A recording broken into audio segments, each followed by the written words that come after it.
Part 1. The last knock at midnight. Annie stood in the empty living room staring at the door as the clock on the wall crept closer to midnight, and she spoke softly to calm herself, saying, "This house is quiet, nothing is wrong." But the silence answered her back with pressure, and when the clock struck 12 the first knock echoed through the house, slow and heavy. She whispered, "Who is there?" and waited, and after a long pause a voice answered from the other side saying, "Open the door." Annie and her breath caught as she shouted, "How do you know my name?" And the voice replied, "You forgot us, but we never forgot you." Annie stepped back shaking and said, "Go away, I am not opening anything." And the voice laughed softly saying, "You said the same thing years ago." And the lights flickered and went out, plunging the room into darkness, and the knocking returned louder now from the door and then from the walls. She screamed, "Stop, this is not funny." And the voice answered calmly, "We are not laughing." And footsteps moved behind her and she turned fast, asking, "Who is there? Show yourself." And her own voice replied from the corner, "I am already here." Her reflection appeared in the dark window smiling while she was crying, and it spoke saying, "You promised to listen when you grew up." And Annie fell to the floor saying, "I do not remember any promise, please leave me alone." And the reflection knocked its head against the glass again and again.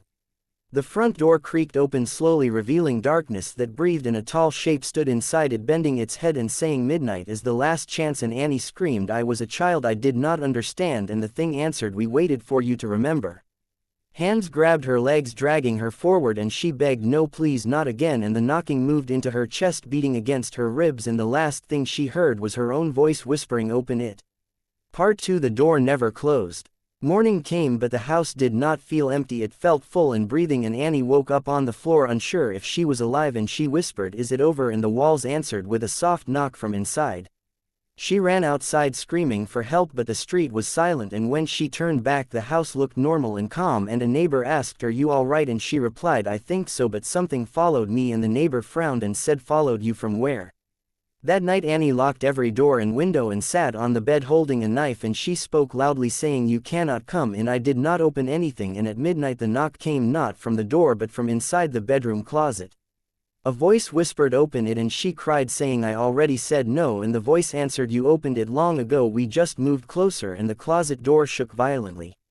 She shouted, "What do you want?" And the voice replied, "A place to stay." And the knocking began again from her chest and throat and ears, and she realized with terror that the door was never wood or metal, it was her.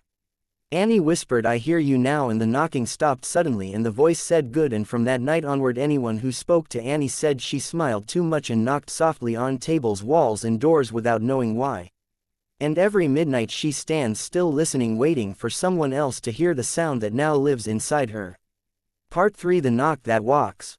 The first sign that something was wrong came when Annie realized she could hear knocking even in crowded places, and she stood in a busy market holding her ears, whispering, "Stop, please stop," while people stared at her strangely, and a woman asked, "Are you okay?" And Annie replied, "Yes, I am fine," but her voice trembled because the knock was coming from inside her chest, slow and patient.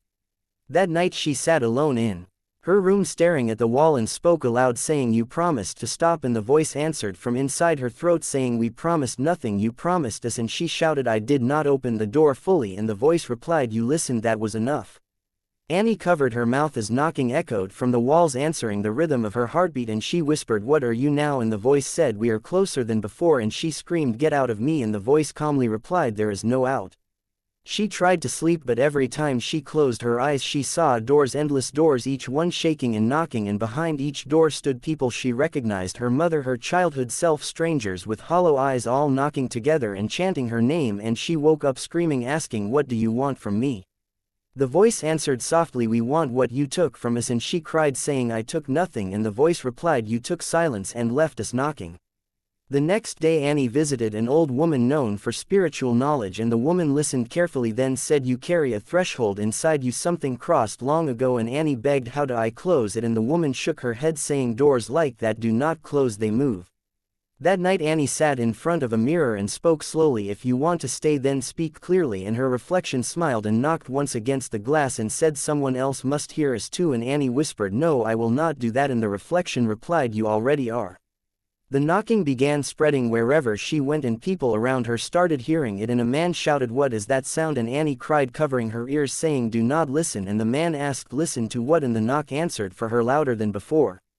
At midnight Annie felt the pressure leave her chest and move into the room, and the voice spoke outside her body now, saying thank you for walking with us, and shadows gathered behind her forming shapes with knocking mouths, and she screamed, I did not agree to this, and the voice replied, agreement was never required.